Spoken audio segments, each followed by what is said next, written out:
Well, you've probably had Rejuvenate coffee by now, and now we are taking it a step further. We now have it in pod form. Most coffee pods just give you a quick caffeine spike and nothing else for your health. However, Rejuvenate Anti-Aging Pods are different. They're clean Arabica coffee pods that are infused with Ca-AKG, which is a compound studied for longevity, cellular energy, and deep metabolic support. That means sharper mornings, smoother energy, no crash, and real long-term benefits that your body will thank you for. We all use these pods because they make any routine easier while still supporting our health, our focus, and how we show up every single day. If you're going to use pods anyway, why not make them pods that actually work as hard as you do? Head on over to 1775coffee.com/code and try the new Rejuvenate Anti-Aging Pods now. Don't just wake up, rejuvenate. All right, folks, now that we're caffeinated, it's time to stay awake, not woke. And today, we're focusing on Georgia Congresswoman Marjorie Taylor Greene. MTG slammed President Trump's meeting with Syria's president earlier this week. She also said that President Trump should focus more on domestic policies. The Congresswoman also going on to say that Republicans don't really have a concrete plan on health care. In response, President Trump said that MTG has lost her way. In a meeting with the Syrian president earlier today, Marjorie Taylor Greene, who is a big ally of yours, said that she would rather see you focused on nonstop domestic policy meetings here at the White House instead of nonstop foreign policy meetings.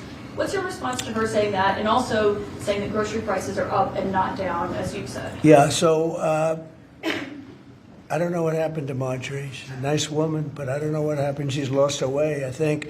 But I have to view the presidency as a worldwide situation, not locally. I mean, we could have a world that's on fire where wars come to our shores very easily if you had a bad president.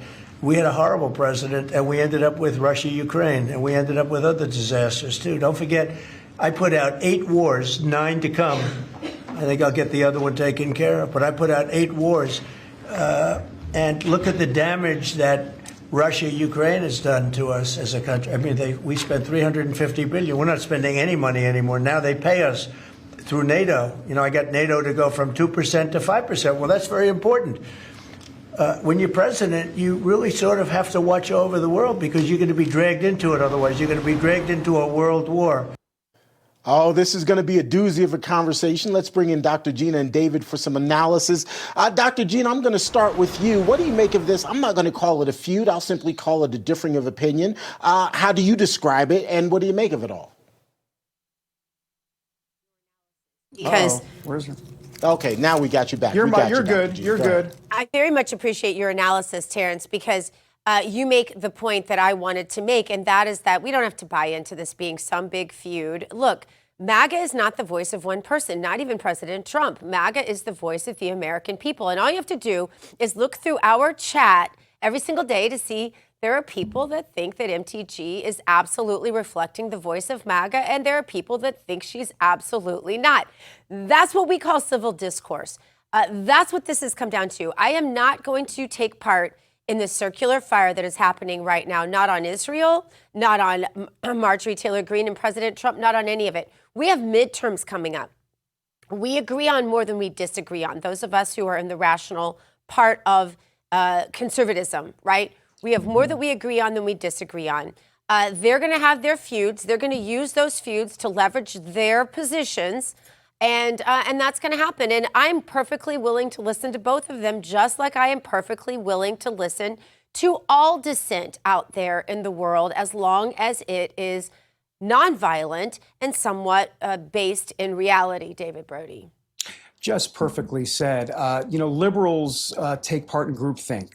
That's not what MAGA does. Not what we do. And nor should we. No. Nor should we. So I think you're absolutely right.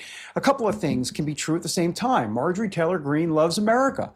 Marjorie Taylor Greene is America first. President Trump loves America. President Trump is America first. Both can be true at the same time. You can have disagreements. That's okay. But that doesn't sweep down, if you will, the underlying truth for both of them. You know, I would say the reason they're having this kind of I don't know, skirmish, if you will, or whatever you want to call it, is because of something that President Trump just said, is like he has to see this as a president of the United States. It is much different when you're a congressman or a congresswoman to talk about America first and policies and focus more on domestic issues, which, by the way, I would argue that President Trump has been focusing tons on domestic issues. But, you know, it's one thing to say that as a congressman or a congresswoman. It's another thing to actually be president of the United States and realize that you've got to deal with a whole host of issues internationally and otherwise. But also, yeah. David, presidents, even President Trump, can get a little bit out of touch with his base. He is working so hard, such long hours, so focused on certain things that it does take people who are representing the people who are closer to the people, Congress people, in other words, sometimes to put a narrative out there that they're hearing from their constituency that the president may not be hearing. So that can be an important role in balance in government. That's fair. I think we should have a separate, we got to go, but I think we should have a separate conversation about, you said out of touch with his base. We should probably name some examples and then have a discussion about that. Well, I didn't say he's out of touch with his base. I want to clarify. No, I'm you just said, saying but there may be some issues that he's not aware of because he's not out there every single day among the people like he was during the campaign, for example. He's doing a lot of focus, and it makes sense. It's just reality. And I hope that President Trump can appreciate that. Yeah. Anyway. Yeah. And I'll just add that it's no thank bell, you. no I want us to bell. bring back that segment. Thank Or you. cowbell. I want us to. All right, guys. Hey, It look. wasn't a disagreement. It wasn't a disagreement. No bell, please. It's okay. No, bring back. Just, Oh my gosh. Thank you. It wasn't a disagreement, but it feels good. It just makes it more fun, David. All right, folks, we're going to take a quick break. Oh my goodness, that's funny to me. Coming up, young people in the Bible. More and more young people are actually picking up the good book. Why, you ask? Well, we'll try to answer that question next here on American Sunrise. Can I get the bell one more time? Thank you.